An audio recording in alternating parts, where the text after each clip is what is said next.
Hello.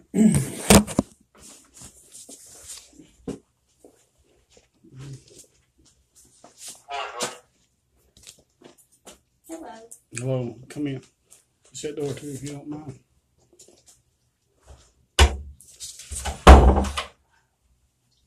I'm going to have you fill out a Miranda warning waiver.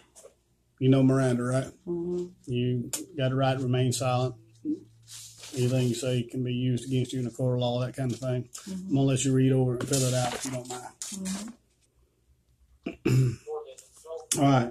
Down there at the bottom where it says that you are going to talk about today, we're going to talk about two topics. One's employee misconduct, and the other one is sexual battery. For me? I need witness statements from you on 2 incidences. And as soon as you finish that out, we'll talk about what the instances are. Okay. Now, to the point of sexual battery, there has been an official complaint filed against you alleging that you had inappropriate contact with another staff member on April the 21st and April the 21st in the control room. What the hell did I do? So I'm going to hand you a witness statement, and I need you to write down everything about any incident that you may have had on the 21st where there was contact between you and another staff member. Then, also, the other issue, the employee misconduct. On the 22nd, you provided a witness statement to us indicating possible misconduct between another staff member and an inmate. I need you to also explain if you have had any discussion with any other staff members about those alleged allegations. And I need that in written form on a witness statement. Okay, but I don't know. What did I do? I didn't do anything. I don't know. What did I do? Did you not have sexual misconduct? Did you have any contact with another staff member that could be deemed inappropriate? Not to my knowledge, no. I don't know what y'all are talking about, really. I have no idea. I'm just going to lay it out. Lay it out. Lay it out. There's been an allegation that twice on the same day you touched another staff member on their behind. Who? I don't put my hands on nobody.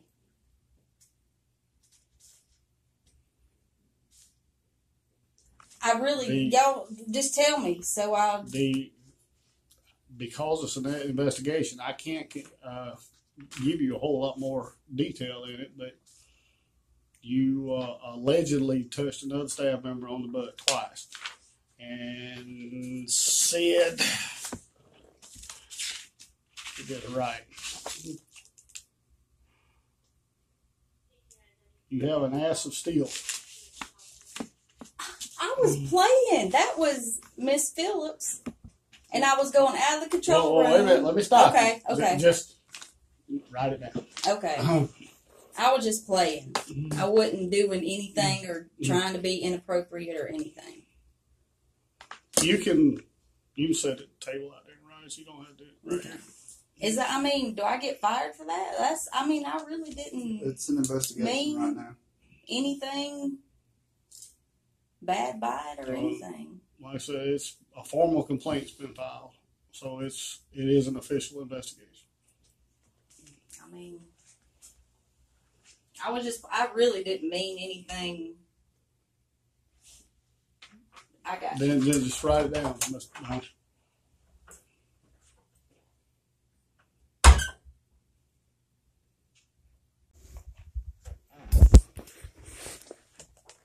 Well, there wasn't nobody else in there but Miss Ward.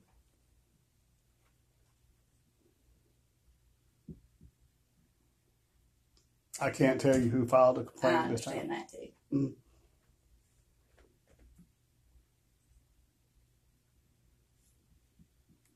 So yeah, I'm not gonna do any of that. I'd rather just get an attorney if it's gonna go any further than that. It'd be stupid for me to write a statement. Well, then you've been in corrections long enough to know that if you're not going to write a statement, I need you to write on that statement that you're refusing to make a statement. I understand that too. Mm. If you will, walk over there in that room where that copier is at and have a seat, and I'll get with you in a few minutes. Okay. Hello? Hey, Officer Phillips. Yes. Hey, this is Captain Minix. How are you? Hello? Hey, can you hear me? You're breaking up. Okay, I'm sorry. I'm in my office. It's Captain Minix. I got you on speakerphone with Deputy Warden Coots. We, first of all, wanted to see how you were doing. Are you doing okay? You know, I'm still having a little bit of chest pain here and there, but overall I'm okay. Well, that's good. I'm glad to hear that you headed in the direction of getting it all straightened out. Do you feel like talking to me for a minute? Yes, sure. Okay, I have your statement here in front of me, and there's a couple of things that I wanted to talk to you about so that I will know how to pursue this situation a little better. Okay, who all is in the room with you so I know who all I'm speaking? Oh, I'm sorry. It's myself and Deputy Warden Coots. Okay. Good morning, Miss Phillips. Good morning. I'm glad you're feeling a little better. Thank you. The first item that I would like to address is you closed this statement out in a manner that seems to be very deliberate. You used the term, I'm looking for it now on the statement, but I believe it was sexual assault. Is that right? Battery. Sexual battery. That was the term you used. Right. Sexual battery being a criminal offense, I have to ask you before we can go any further, do you intend to pursue this criminally? No, I do not. This is my thing. And I'm going to get upset and emotional. Well, because since I walked in that door, I have been uncomfortable. No one wanted to work with me. No one wanted to train me. And Captain, I have never been in a situation like that before. Any place I've ever worked, I've gone above and beyond. I have a notebook full of letters of accommodations, awards. You understand what I'm saying, Mike? Yes, ma'am. When HR called all my references, she told me everybody loves you. Yes, but since I have been working there, I have become a person that I don't even like. I've become angry, and I got to where I hate even going into that place because, you know, every day it's something. And I've experienced that from inmates, but never from my coworkers.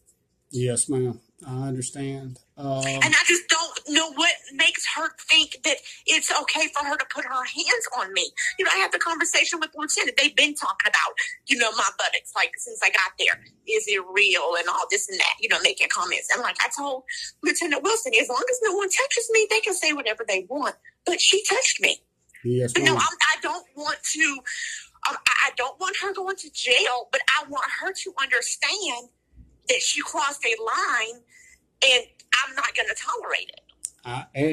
And we're not going to tolerate that type of behavior. That's why I needed to clear that up. I needed to know exactly how you felt as far as prosecuting it. Now that I know that you don't intend to prosecute this in that sense, I can go ahead and wrap my end of it up. And is that the changing gears? You seem to indicate that she is the sole source of most of your discomfort or displeasure here. Is that correct? She is the main source, yes. Okay. Well, naturally, it is our desire to retain you. I think we expressed that to you when Deputy Warden and I spoke to you week before last. So it's my desire to fix this for you as best as I can. And I think we will have this probably wrapped up before you're due to come back to work.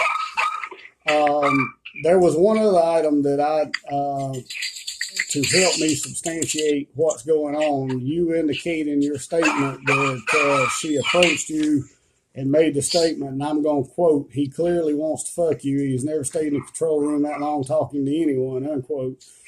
Was anyone there for that conversation? No, but I did report that. I told Lee after that happened. I talked to Lee about it, and I even talked to Lieutenant about it. Okay. Do you have any questions? But see, these are like every day it's been something with her. You understand what I'm saying? Yes, ma'am. And I'm tired. Like I think I've taken all that I can take. I understand, and no one, we don't expect anyone to work in those type of conditions. So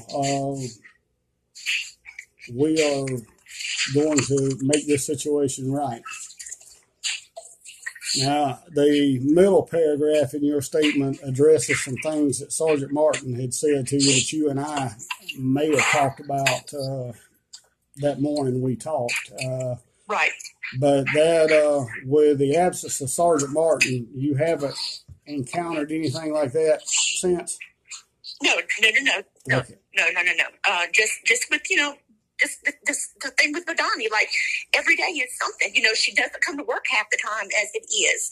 Then when she does, it's constantly something. Like 2 weeks ago, she came to me.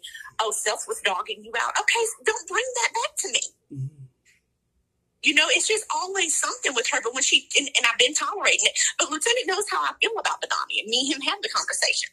But when she touched me, that was it. I was pissed off. Then she and I ended up having an argument after that. And then she's, because she's constantly lying, and I call her out on it. But I was already pissed off when she touched my behind. And honestly, it took all I had not to knock her out. I understand. But you don't put your hands on people. No, ma'am, you certainly don't. And we are going to make that situation right for you. I appreciate it. Do you have anything, Deb? The only thing that I would like to add, Mr. Can you hear me? Yes, I can hear you. The only thing that I would like to add is I feel as though it's really unfortunate that you have felt this way for as long as you have. Mm-hmm. And I would just like to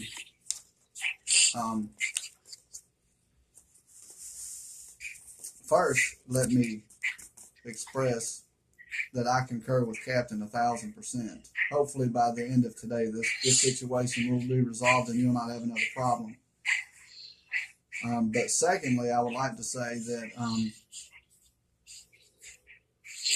if you're reporting these things along the line and you're not getting responses, I would like for you to see you go to the next step in your chain of command before you get to a position where it's physically affecting you and your job performance, because there's, as the captain has said, there's no reason for anybody to go through this, first of all. And second of all, we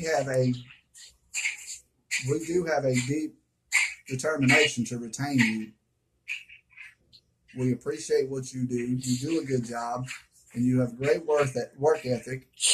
There's just a lot of respect on our end to be had for what it is that you do. So don't get yourself in these situations without talking to someone, okay? Yes, sir. We'll help you any way we can. But I appreciate that.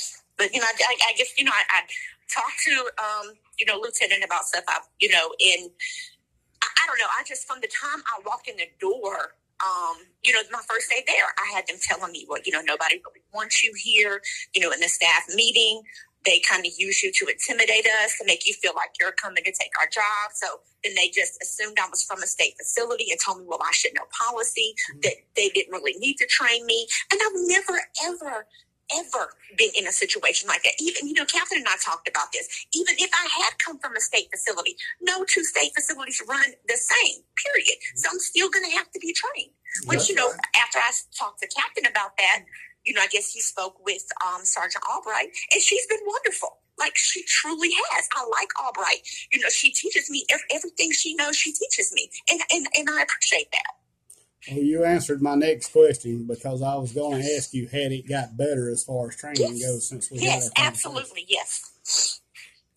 Well, hopefully, I'm not going to keep you a whole lot longer. Hopefully, the next time I talk to you will be prior to you reporting the shift, if everything works out Wednesday morning, with the news that we have got this rectified. Okay. Okay. Thank you so much. Thank you. You have a great day and feel better. Okay. Thank you.